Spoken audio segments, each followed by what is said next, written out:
facts and belief. I know the religious people believe, the scientist says prove. What do you believe? What do you think happens when we die? Well, so I can make some unassailable statements about what happens when you die. So you spend your life eating food. Food has a calorie content, and calorie is a source of energy. Calorie is a unit of energy. You bring it in, and then the energy is available for you to maintain your body temperature at nearly 100 degrees. It's 98.6. How do you keep something at 100 degrees when nothing else around you is?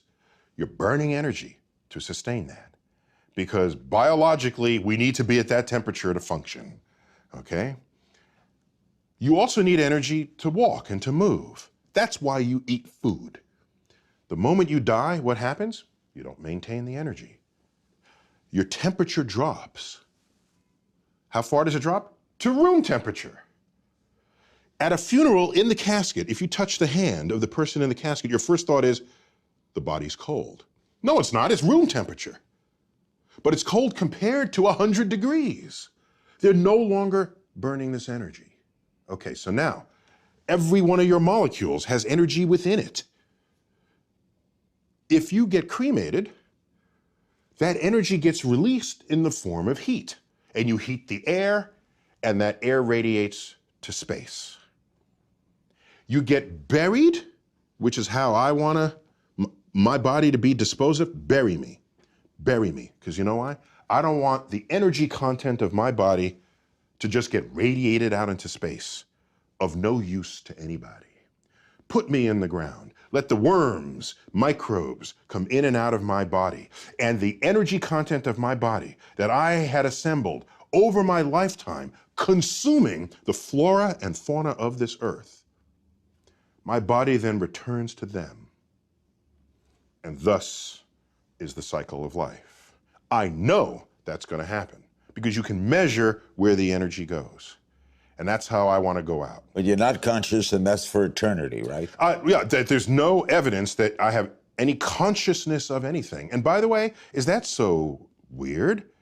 Did you have consciousness before you were born? Were you saying, how come I'm not on Earth? My gosh, I need to be on Earth. Or where am I? No, there's just the state of non-existence. And so I'm not given any reason. But now I am born. Okay. And I can't stand the thought of non-existence. See, I already have existence. I accept Okay, it is true. We fear death because we are born knowing only life. Right. I get that. However, I take another view, because I've been asked, if you could live forever, would you? Yes. Okay, we're done with the interview. Finish the sentence. Yes. No, okay, sure, that's an attractive idea. But the way I look at it is the knowledge that I'm going to die that creates the focus that I bring to being alive. The urgency of accomplishment, the need to express love now, not later.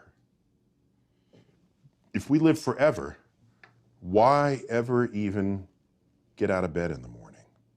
Because you always have tomorrow. That's not the kind of life I want to lead.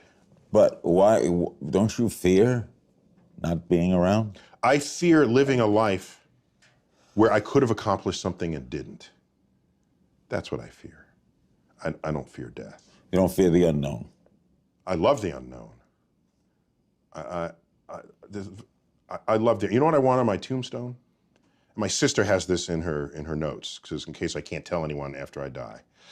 On my tombstone, a quote from Horace Mann, great educator. Be ashamed to die until you have scored some victory for humanity.